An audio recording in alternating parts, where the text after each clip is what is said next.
Shalom, selamat pagi, mari kita berdoa.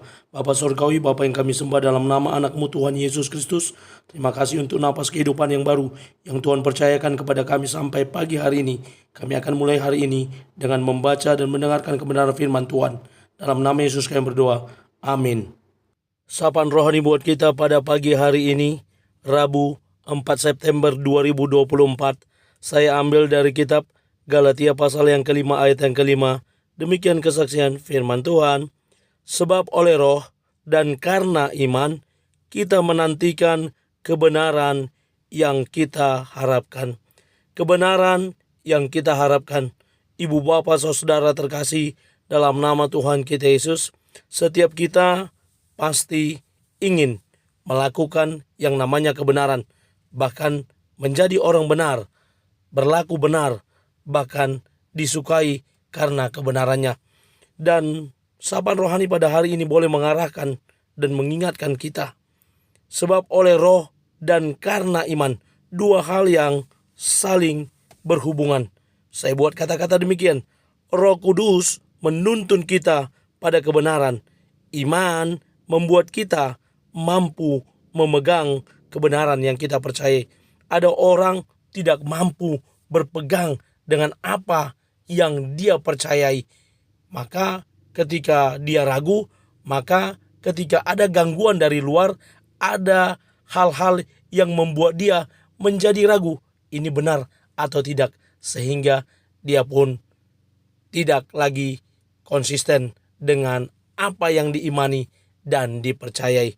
Lalu pendeta RSN Harap berkata, Paulus mengajarkan kita bahwa kebenaran atau pembenaran yang nanti kita akan terima adalah sesuatu yang sifatnya pasti.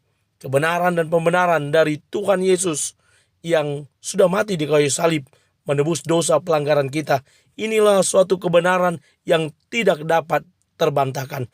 Walaupun ada orang lain yang mengkritik, bukan dia yang mati, dia digantikan oleh muridnya dan dia pergi ke Prancis lalu menikah di sana dan ada keturunannya.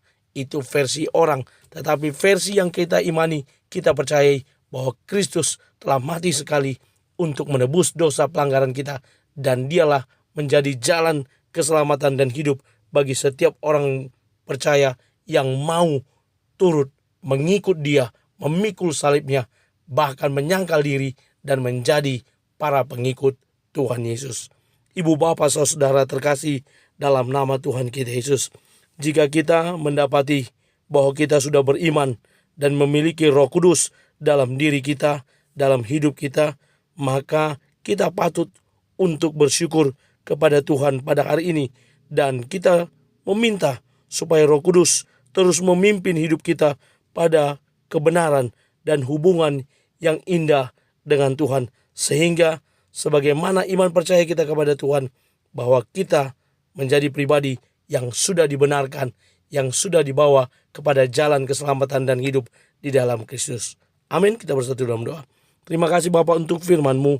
Mampukan kami menjadi pelaku kebenaran firman Tuhan, yang terus bertumbuh di dalam Tuhan, yang terus maju dalam Tuhan, dan tinggal diam dalam kebenaran dan pembenaran dalam Kristus. Kami terus berdoa kepada saudara-saudara kami yang terhubung dengan channel YouTube ini, dengan TikTok ini. Engkau berkati hidup mereka. Terpuji nama Tuhan. Dalam nama Yesus kami sudah berdoa. Amin. Selamat beraktivitas. Tuhan Yesus memberkati. Shalom.